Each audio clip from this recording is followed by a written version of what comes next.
काम करते थे, शूटिंग पे जाओ, घर का खाना बनाओ, एक बच्चा है उसको संभालो, फिर पूरा घर संभालो। जी हाँ दोस्तों, आप सबको बता देना चाहता हूँ कि मालती चौहान का रो रो करके हो रहा है बुरा हाल।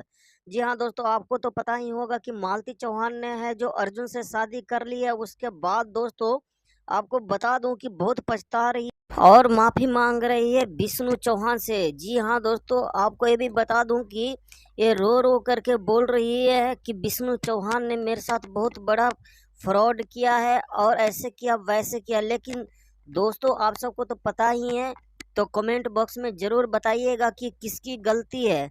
जी हाँ दोस्तों, और कुछ है जो गलत अफवाह उड़ा रहा है कि अब है जो दोबारा विष्णु चौहान के पास आने वाली है मालती चौहान। लेकिन दोस्तों आपको बता दूं कि ऐसा कभी अब नहीं करेगा विष्णु चौहान अपने पास रखने की। जी हाँ दोस्तों।